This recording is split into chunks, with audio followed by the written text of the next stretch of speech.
ভারত পাকিস্তান সংঘাতে পিএসএল স্থগিত হওয়ায় পাকিস্তান থেকে কিছুক্ষণ আগে দেশে ফিরেছেন নাহিদ রানা ও রিশাদ হোসেন।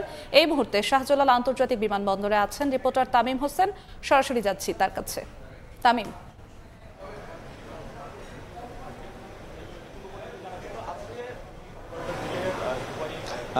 অবশেষে স্বস্তির খবর।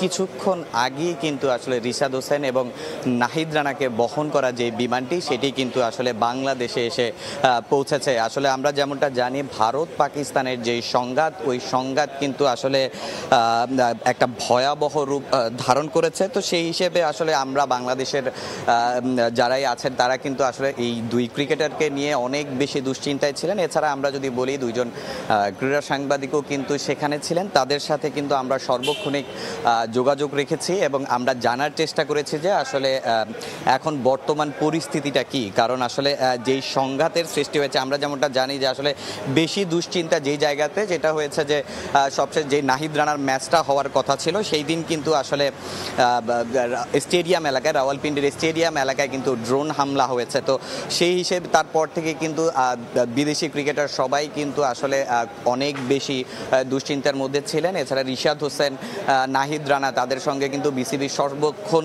যোগাযোগ রেখেছে। কারণ আমাদের বাংলাদেশের এই দুই ক্রিকেটার কিন্তু প্রথমবারের মতো কোনো ফ্র্যাঞ্চাইজি ক্রিকেটে খেলতে গিয়েছেন। তো সেখানে গিয়ে এ ধরনের একটা সমস্যার সম্মুখীন হয়েছে তারা। তো এটা আসলেই সবার জন্য অনেক বড় একটা উদ্বেগের কারণ ছিল। আসলে বাংলাদেশ এই ক্রিকেটাররা আসলে এমন অভিজ্ঞতায় কখনো পড়েনি বা কারো ক্ষেত্রে এই জিনিসটা কখনোই কাম্য নয়। তো সেই হিসাবে যদি আমরা বলতে চাই যে তারা নিরাপদে বাংলাদেশে ফিরেছে, এটা বাংলাদেশের মানুষ বলি এবং ক্রিকেটের যারা আছেন তাদের জন্য কিন্তু অনেক স্বস্তির খবর। কারণ বাংলাদেশ ক্রিকেটের এই দুই ক্রিকেটার কিন্তু অনেক গুরুত্বপূর্ণ। সেখানে কিন্তু যে কোনো কিছুই হতে পারতো। কারণ এর আগে 2009 সালেও কিন্তু পাকিস্তানে একটা হামলা হয়েছে। তখন কিন্তু আসলে ক্রিকেটাররা কিন্তু ওই হামলার পরে কিন্তু পাকিস্তানে ক্রিকেটটা বন্ধ হয়ে গিয়েছে। এছাড়া শ্রীলঙ্কান ক্রিকেটাররাও কিন্তু ওই হামলায় ইনজুর্ড হয়েছেন। তো সেক্ষেত্রে এখানেও কিন্তু যেই পরিস্থিতি তৈরি হয়েছিল ওই পরিস্থিতিতে কিন্তু অনেক কিছুই হতে পারত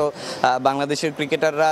তবে সবচেয়ে যেটা স্বস্তির বিষয় যে তারা নিরাপদে ফিরেছে। বাংলাদেশ শুধু তারা নয়, প্রতিটা বিদেশি ক্রিকেটারকেই কিন্তু পিসিবি নিরাপদে তার গন্তব্যে পৌঁছেছেন। আমরা যেমনটা জানি যে গতকাল তারা যেই পাকিস্তানের ইন্টারন্যাশনাল এয়ারলাইন্সটা আছে সেটার মাধ্যমে কিন্তু আসলে তাদেরকে দুবাই নিয়েছে। সেখান থেকে যে যার গন্তব্যে পৌঁছেছে এবং নাহিদ রানা এবং রিশাদ হোসেন বাংলাদেশে এসে পৌঁছেছে। তো হযরত শাহজালাল আন্তর্জাতিক বিমানবন্দর থেকে রিশাদ এবং নাহিদ রানা দেশে ফেরার এই ছিল আমার কাছে সবশেষ তথ্য। হযরত শাহজালাল আন্তর্জাতিক বিমানবন্দর থেকে সরাসরি যুক্ত হয়েছিলেন রিপোর্টার তামিম হাসান।